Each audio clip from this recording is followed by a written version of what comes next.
सबसे पहले पप्पू यादव जी आपके पास आना चाहती हूँ। मैं इस वक्त सीतामढ़ी में मौजूद हूँ और यहाँ पर बसंतपुर ये गांव है। मतलब शाम के इस पहर में जाकर और भी जोर से ये बात हिट करती है कि किस तरह की परेशानियों का लोग सामना कर रहे हैं। क्या मतलब किया जा सकता है, क्योंकि जब इस तरह से बारिश बहुत ज्यादा हो, बारात अंजना जी ग्राउंड बोलिए पप्पू जी। आप ग्राउंड रिपोर्ट कर रही है। मैं अभी सहरसा के नवट्टा के केदमी में। कल मैं जमालपुर दरभंगा में था, अभी मैं कुशेश्वर जा रहा हूँ। कल मैं सुपौल में था, परसों जमालपुर में थे जब मेरे पिताजी कार्यक्रम भी हम नहीं किए और हम जमालपुर पहुंचे। जो मैं सिर्फ बिना किसी चीज के मैं तीन बात सिर्फ आपके माध्यम से बताऊंगा कि नेपाल से हम डर क्यों रहे हैं। एक, नेपाल हाई डैम का प्रॉब्लम क्या है। दो, तीसरा चीज एमजे अकबर के पहले से लेकर के आज तक हाई डैम और इस इलाके का जो 11,000 करोड़ रुपया की हाई तबाही लोग मचाते हैं। और कुछ पार्टी के लोग ये कभी कभी राजनीति करने लगते हैं। मुझे तकलीफ होती है कि इतना राशन, इतना सवाल राशन का नहीं है। सवाल मैं अकेला राशन दे दूंगा, जितना बिहार सरकार के पास पैसा है उतना मैं कोसी सीमांचल को राशन देने की ताकत रखता हूँ। ये हमको राशन नहीं दिखाएं। हम जानना चाहते हैं कि 72 घंटा पहले या 72 घंटा से ज्यादा पहले इनको खबर थी तो फिर लाखों मवेशी क्यों बह गए, 7 तटबंध क्यों टूटे, 6,63,000 पानी पहले 56 साल पहले 8,23,32,000 पानी को रेस्क्यू किया गया था।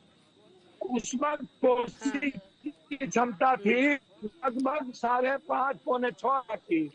आज कोसी को पानी लेने की क्षमता है 2.5 लाख की, मात्र 2.5 से पौने 3 लाख की। एक दूसरा, आपने कोई घर नहीं बचा, कोई नहीं बची, कोई फसल नहीं बचा। आज मैं पहुंची थी वहां पर। देखिए ना, सीतामढ़ी में जो रूनी सैदपुर गांव है, जहां पर एक तटबंध, 7 तटबंध में से 24 घंटे में 7 तटबंध टूटा, उसमें से एक तटबंध पर मैं गई थी, उसकी तस्वीर भी हम लगातार दिखा रहे हैं। वहां पर लोगों ने बताया कि उनको लग रहा था पानी लगातार रिस रहा था। उन्होंने कोशिश की वहां पर स्थानीय जो अथॉरिटी है उसको बताने की कि इसको रोकिए, कम से कम आप मत रोकिए तो हम लोग को करने दीजिए, हम लोग इधर से इसको मजबूत करेंगे। तो उनको बोला गया बांध में कुछ भी करोगे तो आपके लिए ठीक नहीं होगा।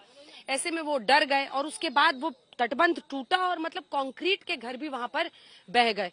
तो लैप्सेस तो बहुत सारी हैं और वो दिखाई दे रही है, लेकिन सवाल है कि ये त्रासदी साल दर साल आती है। अब इसका क्या उपाय किया जाए, आप बताइए, क्योंकि जनता बार बार ये कहती है कि हर साल यही होता है। क्या ऐसा किया जा सकता है? तटबंध अपने आप में एक समस्या बन गई है। जब आजादी हुई थी तब लगभग 150 किलोमीटर तटबंध था। तब जितना हेक्टेयर जमीन धंसा हुआ था उससे कहीं ज्यादा अब धंसा हुआ है, जब 3,790 किलोमीटर का तटबंध है। तटबंध भी सही से काम नहीं कर पा रहा है। तो अब अगर आप वाकई लोगों के बीच में गए हैं, इन तटबंधों पर आपने सर्वे किया है, तो आपका इनपुट क्या है, क्या किया जाना चाहिए वो बताइए। मैडम 2-3 बात है। सबसे पहले तो इनको जो सीवरेज है वो गड्ढे में है, नदी ऊंचा है, गंगा पहले से उफान पे रहती है। मैडम, स्थिति इतनी बुरी है मैडम कि मैं आपको क्लियर बता दूं कि जो नदी है कोसी या महानंदा या गंडक का जो बांध है, जो वर्ल्ड बैंक से बनी थी, मनमोहन सिंह के समय के पहले वर्ल्ड बैंक का पैसा आया, तो जो वर्ल्ड बैंक से बनी वो बांध और कोसी में इक्वालिटी है, मात्र एक हाथ जब है। आप दूसरी बात, गाइड बांध नहीं है मैडम। तो दूसरी चीज, स्पर जो है उसको बहुत लंबा करने की जरूरत है। एंटी इरोजन पर सालों भर काम होता है, अरबों खरबों रुपया ये ठेकेदार, पदाधिकारी और मंत्री नेता मिलकर के लूटते हैं मैडम, करोड़ों अरबों रुपया, करोड़ों अरबों। अभी तत्काल जरूरत किस बात की है कि सबसे पहले बांध को हाइट ऊंचा किया जाए, बहुत ज्यादा है। एक, दूसरा स्पर को लंबा किया जाए और चौड़ा किया जाए, तीसरा कंक्रीट किया जाए, चौथा नदियों का गाद निकाला जाए, पांचवा एक नया बैरेज या भीमपुर बैरेज पर जो गाद का जमाव है वो गाद निकालना, डिसिल्टिंग करना बहुत जरूरी है। देखिए ना पप्पू यादव जी, चूंकि मैं आज यहाँ पर मौजूद हूँ, आपने डिसिल्टिंग की बहुत जरूरी बात कही। आप कह रहे हैं कंक्रीट का ये पूरा तटबांध को करना है। एक बार मैं पूरे देश को ये तस्वीर भी दिखाना चाहती हूँ, क्योंकि मकसद यही होता है। अगर हम लोग बाढ़ प्रभावित इलाकों से आपको दिखा रहे हैं तो मकसद सिर्फ इतना है कि आप भी जहां भी अपने मौजूद हैं आप भी समझ पाइए कि किस तरह की परेशानी का लोग सामना कर रहे हैं। डर भय तो लोगों के मन से चला जाता है, क्योंकि त्रासदी इस तरह से उनको हिट करती है। ये छोटे छोटे बच्चे हैं, बुजुर्ग हैं, देखिए इस पानी में पैर रखने में डर लगे कि पता नहीं सांप बिच्छू कुछ यहाँ पर होगा, लेकिन डर भय सब दूर हो जाता है, क्योंकि अब इनको इस मुश्किल का हर साल सामना करना पड़ता है। हर बरस वही त्रासदी, कुछ नहीं बदलता है। आप सोचिए, मतलब मैं देख के एक वक्त को डर रही हूं कि ये दोनों बच्चियां पानी में जा रही हैं, न जाने क्या होगा। अंधेरा है, बिजली नहीं है, पीने का पानी नहीं है, खाना नहीं है इनके पास। सड़क पर जाकर वहां पर किसी तरह से चूल्हा वूल्हा बनाकर जो आसपास से खाना मिल पा रहा है वो खा रहे हैं। आधा सामान इनका घरों में बंद है इस वक्त, लेकिन इस तरह से ये बच्चियां अंधेरे में देखिए आप जा रही हैं। यहाँ पर भी इतने सारे बच्चे, सब परिवार के लोग खड़े हैं। एक बार अगर इधर भी आप कैमरा दिखा सकें, मतलब इतनी मुश्किलों का सामना करना पड़ता है कि जिसकी सुध लेने वाला कोई नहीं है। बात वहीं पर आकर घूम जाती है कि आज नीतीश कुमार की भारतीय जनता पार्टी के साथ यहाँ पर सरकार है। उनका शासन, उनका प्रशासन, भ्रष्टाचार के तमाम आरोपों के बीच लोगों के लिए ये मुश्किल खत्म नहीं होती है। ये सच है कि अचानक लगभग 205% ज्यादा बारिश 29 सितंबर को हुई, 70 घंटे तक लगातार नेपाल में हुई। बराज से बहुत पानी छोड़ा गया, लेकिन आपकी क्या तैयारी थी? उस वजह से 7 तटबंध टूट गए। अब आपका हमारे साथ जुड़ने के लिए पप्पू यादव जी बहुत बहुत धन्यवाद। अब मुझे लगता है कि तमाम जो राजनीतिक पार्टियां हैं, तो डॉक्टर अजय आलोक, आप लोगों का पटना दिल्ली से निकलना हो पाता है? मतलब बाढ़ प्रभावित इलाकों में आकर आपने लोगों का हाल देखा, और जो मुख्य मुद्दे हैं जिस पर पप्पू यादव जी भी कह रहे थे, मतलब ऐसा ठोस क्या किया जा सके कि हम इस त्रासदी को बार बार होने से रोक सके? मतलब लोगों के मन में यही आता है कि कोई तो तरीका होगा।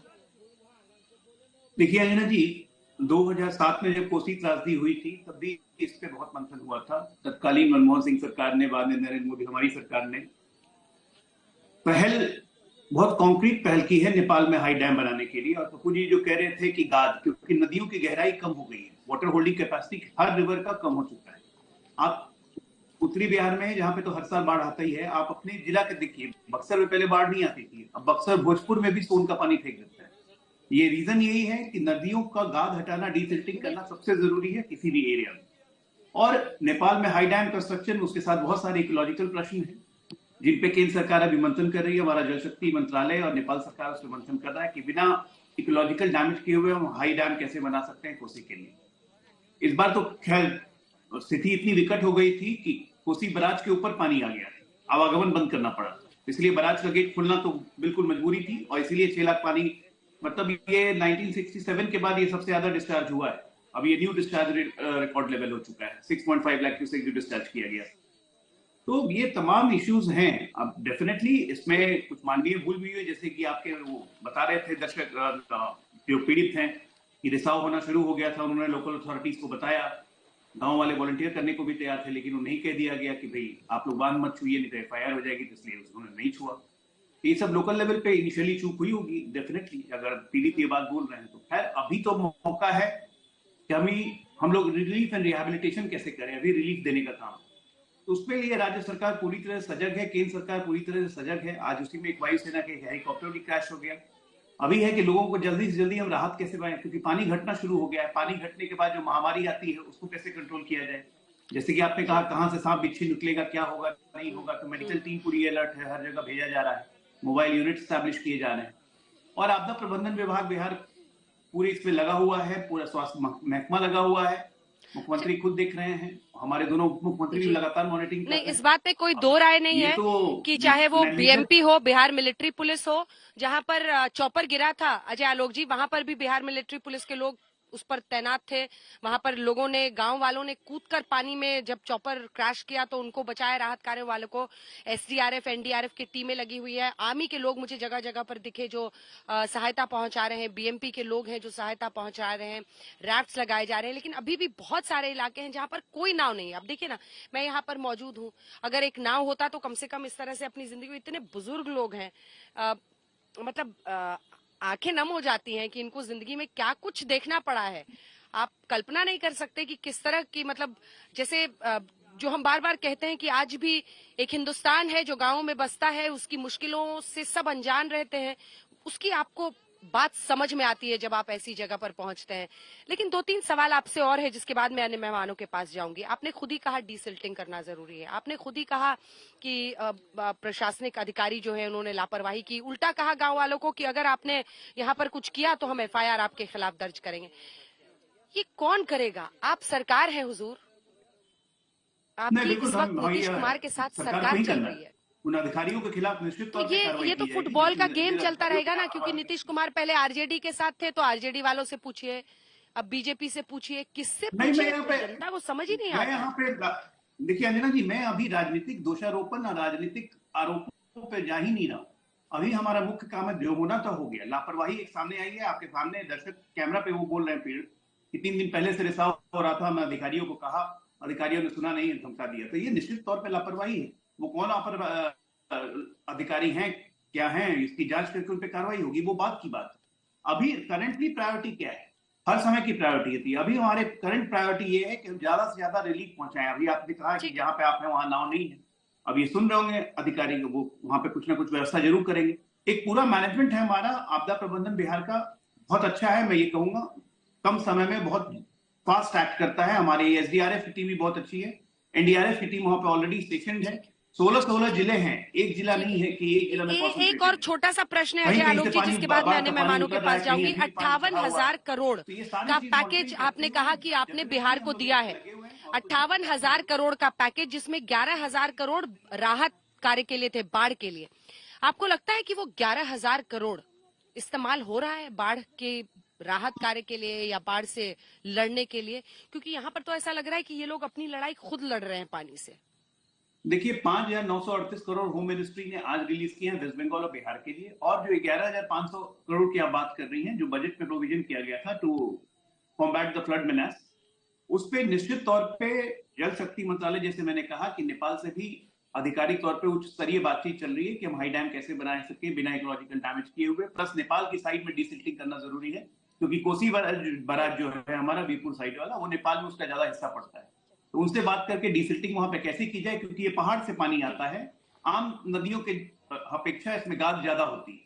इसका एक टेक्नोलॉजिकल एस्पेक्ट ये है कि आम नदियों के अनुसार इसमें हमेशा गाद ज्यादा रहती है, तो कंटिन्यूअस डिसिल्टिंग की जरूरत है। उसके बाद बराज के बाद वाले हिस्से में भी डिसिल्टिंग करना और उनको ड्रेजिंग करना, क्योंकि नदियों की गहराई कम हो गई है, इसलिए पानी फैल जल्दी जाता है। ये सभी नदियों के साथ यही प्रॉब्लम है, चाहे उत्तर प्रदेश हो चाहे बिहार हो। तो केंद्र सरकार इसमें गंभीरता से मंथन करके कंचना यादव हमारे साथ जुड़ी है क्या? कंचना यादव जुड़ी हुई हैं, और क्या राजीव रंजन जुड़े हुए हैं? मुझे बताया गया था राजीव जी नहीं है, फिर मुझे बताया नहीं आपने कि राजीव जी हमारे साथ जुड़े हैं या नहीं जुड़े। मैं जुड़ा हुआ हूँ अंजना जी। ठीक है, आप जुड़े हुए हैं। मैं चूंकि ऐसे गांव से कर रही हूँ, मुझे कुछ दिख नहीं रहा है यहाँ पे, इसीलिए जी मैं समझ सकता हूँ। जवाबदेही अल्टीमेटली देखिए नीतीश बाबू की ही बनती है। राजीव जी, आज ये त्रासदी लोग झेलने को मजबूर हैं, मैं ये मानती हूँ, और ये हर कोई जानता है कि बारिश और जिस तरह से यहाँ पर परिस्थितियां हैं, चाहे वो कोसी नदी हो, बागमती हो, गंडक हो, इस तरह का उफान हर बरस आता है। लेकिन जो इस बार की परिस्थितियां हैं वो बहुत भयावह हैं। तो महिलाओं को हम देख रहे हैं किस तरह से शाम के पहर में बर्तन लेके अपने घरों से पानी में होकर आ रही हैं। ना तो, और 7 तटबंध का 24 घंटे के अंदर टूटना, हमने रिपोर्ट में दिखाया, लोग कह रहे थे कि हमने वहां पे अथॉरिटीज को कंप्लेन किया था, किसी ने सुध नहीं ली।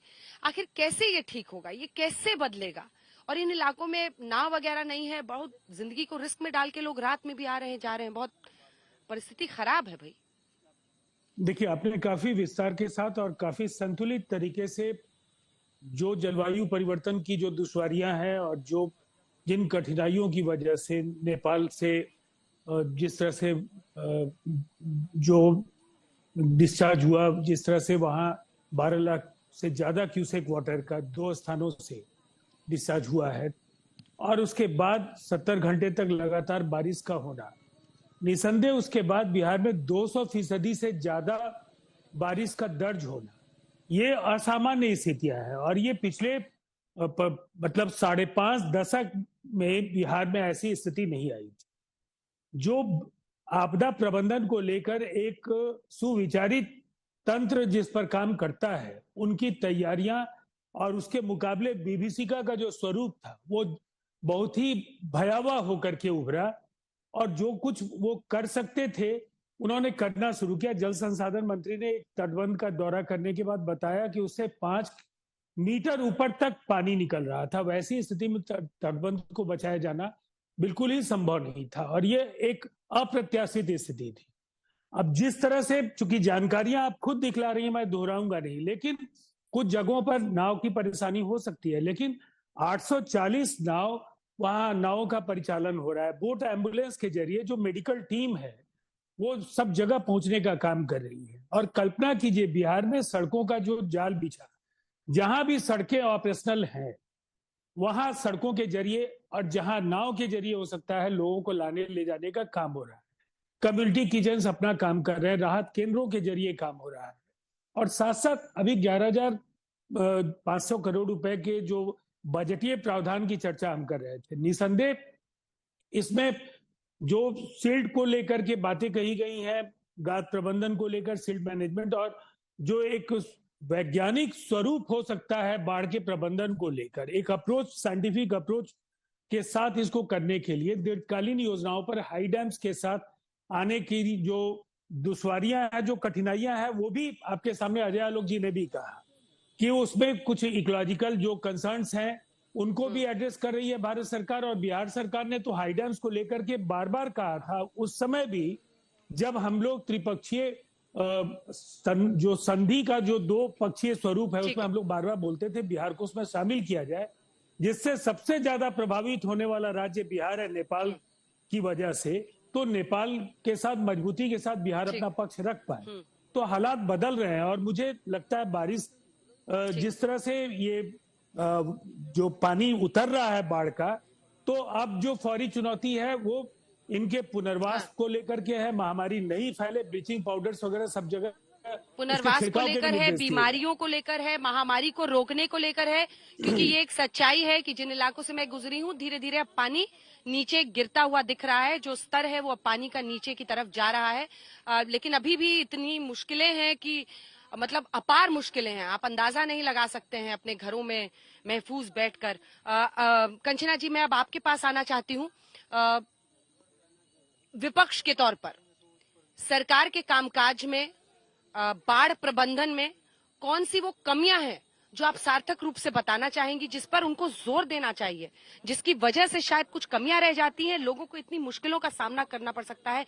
कौन सी वो 4-5 ऐसी चीजें हैं कंचना जी जो इस सरकार चूकी और उसकी वजह से ऐसी परिस्थिति आई? ये बहुत अच्छा है कि आप हमसे आज सवाल ये पूछ रही हैं कि सरकार को क्या करना चाहिए। विपक्ष को आईना दिखाना चाहिए सरकार को, ये आप खुद ही कह रही हैं। लेकिन जब हम आईना दिखाते हैं तो ये कहते हैं कि हम राजनीति करते हैं। और सरकार के 2 घटक दल यहाँ पर बैठे हैं, अजय आलोक जी भी हैं और जदयू के भी प्रवक्ता जी हैं, और दोनों 2 बातें कह रहे हैं। एक जो है जदयू के प्रवक्ता कह रहे हैं कि इकोलॉजी, क्लाइमेट चेंज, इन्वायरमेंट, ये उन लोगों को समझ में नहीं आएगा सर, जो अपना घर खो चुके हैं, जिनका घर डूब चुका है, जो मेहनत की बनाई गई करोड़ों की प्रॉपर्टी डूब चुकी है और उनके जो स्टैंडिंग क्रॉप्स है वो डूब चुके हैं। ये उनको समझ में नहीं आएगा जो आप भाषा आज उनको समझा रहे हैं। आप सरकार में हैं और अजय आलोक जी ने तो एक्सेप्ट किया कि हाँ, यहाँ पर जो प्रशासन है वो फेल है। प्रशासन में जो अधिकारी हैं जिनके पास लोग गए हुए थे वो पूरी तरह से फेल हो चुके हैं और उन्होंने नहीं उनको हेल्प करने दिया, उल्टा FIR करने का कोशिश किया, उनको धमकी देने की कोशिश की। ये आप अजय आलोक जी आपने एक्सेप्ट किया है और मुझे लगता है रियली होता है, रियली कि आप लोग एक्सेप्ट करते हो। आप धन्यवाद कि आपने ये एक्सेप्ट किया। लेकिन अगर एक्सेप्ट किया, आप सेंसिटिव हो या नहीं हो, प्रधानमंत्री जी वो चुनाव प्रचार में व्यस्त हैं, गृह मंत्री जी चुनाव प्रचार में व्यस्त हैं, उनको 11 लाख लोग जो 16 जिले में प्रभावित हो रहे हैं वहां पर जाने का समय नहीं है, निरीक्षण करने का उनके पास समय नहीं है कि एक हेलीकॉप्टर में और जहाँ निरीक्षण करें कितने लोग जो डूब रहे हैं, उनके मवेशी डूब रहे हैं, उनके क्रॉप्स डूब रहे हैं, जो सड़कों पर और हाई हिल्स पर रहने के लिए परेशान है, उनके लिए कुछ करें। तो आप लोग सेंसिटिव नहीं हो, राजनीति हमें नहीं करनी है, इस पर राजनीति हम नहीं करते। हम आपसे सोल्यूशन मांग रहे हैं, हम आपसे जवाब मांग रहे हैं, क्योंकि आप सरकार हो। IMD है, NDRF है, तमाम संस्थाएं बनाई गई हैं आपदा काल से, ऐसे आपदा काल से निपटने के लिए। आप कहाँ पर थे जब हम कहते हैं कि डैम टूट रहा है, जब हम कहते हैं कि पुल टूट रहा है, तो आप कहते हो कि नहीं उसको चूहे खा रहे, इस तरह के आपके जवाब है। आज ये लोगों को समझ में नहीं आ रहा जो परेशान है, आप उनके लिए सोल्यूशन क्या ला रहे हो और इसके बाद क्या सोल्यूशन ला रहे हो? आपका ये सही तरीका है। और जो आया हम ही लेकर आए, उस पर नहीं। आप जो सिल्ट है उसको निकलवाइए, जो होल्डिंग वाटर होल्डिंग कैपेसिटी है नदियों को उसको बढ़ाइए, आप डैम बढ़ाइए, आप नेपाल से आप डिप्लोमेटिक रिलेशन से नेगोशिएट करिए। क्यों नहीं होता आपका? एक छोटा सा देश विश्व गुरु को आके दिखा रहा है, एक छोटा सा देश हमारे राज्य में तबाही मचा रहा है, आप कैसे हल कर रहे हैं इसका? आपको इस चीज का जवाब देना होगा, हमें राजनीति नहीं करनी। आप जो लोग डूब रहे हैं, जिनका घर डूब रहा है, आप उनको जवाब दीजिए। विपक्ष को जवाब देने की जरूरत नहीं है आपको। विपक्ष में रहकर हम जितना कर सकते हैं हम उससे ज्यादा करेंगे, और जब हम सरकार में थे हम जितना कर सकते थे, लालू जी जितना कर सकते थे उससे ज्यादा किए थे। लेकिन आप लोग पूरी तरह से फेल हो चुके हो। दो लोग यहाँ पर बैठे हो, दोनों दो जवाब दे रहे हो, कोई भी सोल्यूशन की तरफ नहीं जा रहा, अपनी सरकार बचाने की तरफ बस जा रहे हो आप दोनों लोग।